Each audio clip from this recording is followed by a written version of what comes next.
आप सभी दर्शकों को संगीता गौड़ पुरोहित का सादर अभिवादन। आज उत्तराखंड की लोक गाथाओं के क्रम में मैं आपको सुनाऊंगी काफल की कथा। बेडुपा को बारमासा, बेडुपा को बारमासा, नरड़ा काफल पाकु छैता मेरी छैला। तो इस काफल की कहानी एक समय की बात है। चैत माह में जंगल में खूब लाल काले काफल के रसीले फल पके थे। एक गांव की कोई स्त्री डलिया लेकर प्रातःकाल काफल के फल तोड़ने गई। उसे काफल तोड़कर घर आने तक दोपहर हो गई। काम धंधे के दिन थे, इसलिए उसने घर आकर झट से काफल की डलिया जमीन में रखी।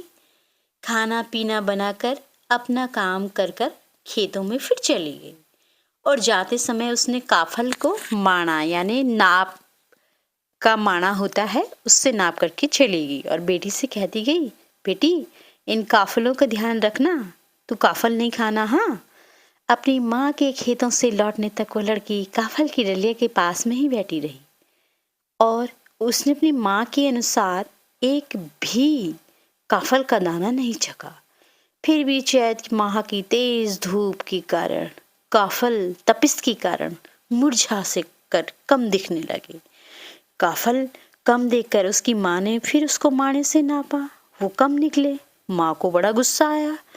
उसने बेटी से पूछा, तुमने ये काफल क्यों खाए? बेटी ने कहा, मैंने काफल का तो एक भी दाना न चखा माँ।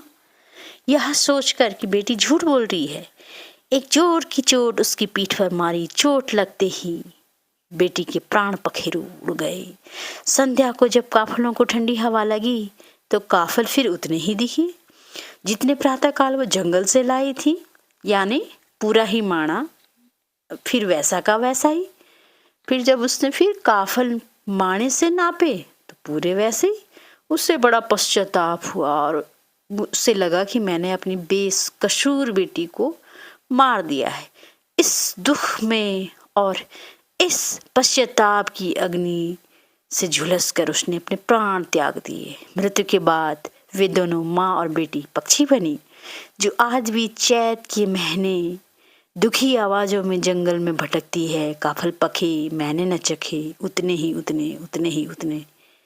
हर साल जब जंगलों में काफल पकते हैं तो इन पक्षियों की कूक सुनाई पड़ती है। तो ये है लोकप्रिय गाथा काफल की।